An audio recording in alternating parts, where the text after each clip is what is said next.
কাজ কি হবে, প্ল্যান ইওর রুট। স্যার দেখো দুম করে বলছি, স্যার কিন্তু উঠে পড়ছে না, ক্লাইম্ব করে ফেলছে না, ঠিক আছে? তার কিন্তু নিচ থেকে দেখছে, চোখ দিয়ে ক্লাইম্ব করছে, প্রথমে চোখ দিয়ে ক্লাইম্ব করছে, প্রথমে দেখছে আমি এখানটা হাত যাও আরে হ্যাঁ উধর কাটো তব तक देखो फॉल कैसे कर কিছু নেই। ও আচ্ছা এই দিকটা ধরে রাখো, তাহলে এই দিক থেকে रेस्टोरेंट के लिए उनको वो वाला जरूरी नहीं लगता खड़े हो ঠিক আছে? তাহলে তুমি দেখবে চোখ দিয়ে কিছু যদি উঠে আর জায়গা পাচ্ছ না, তুমি আপনার দেখতে বাঁ দিকে আছে, তাহলে তুমি দেখছো তার অনেকটা নিচ থেকে বাঁ দিকে যাওয়া যেত, হয় না?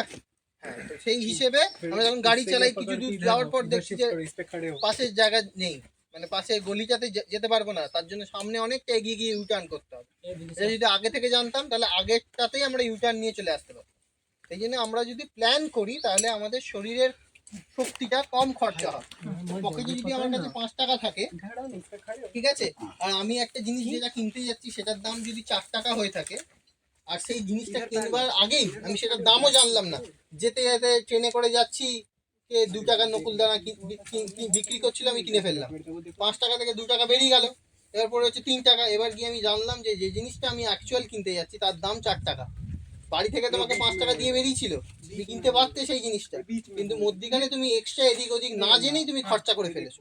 ঠিক সেরকম করে শরীরের শক্তিও কিন্তু আমাদের কাছে কি আছে, অল্প রয়েছে, অনেক বেশি নেই। অনেক বেশি কার আছে? এই স্যারের আছে, ঠিক আছে, অনেক বেশি এই স্যারের আছে।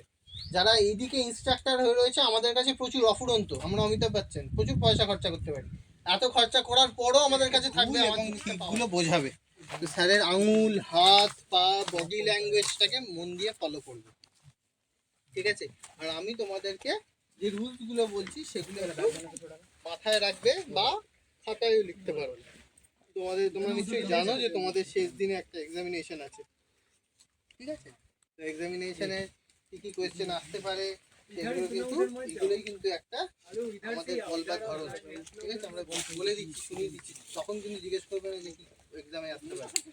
তুমি যদি মন দিয়ে শোনো তাহলে তুমি বুঝতে পারবে, আমরা বলেই দেবো যে কোনটা ইম্পর্টেন্ট, কোনটা আসতে পারে, ঠিক আছে? ওকে, আমাদের এটা কিন্তু একটা কম্পিটিশনের মধ্যে চলে এসেছি সবাই, এই বাচ্চা ছেলেটা থেকে শুরু করে, ঠিক আছে, ওনার পর্যন্ত।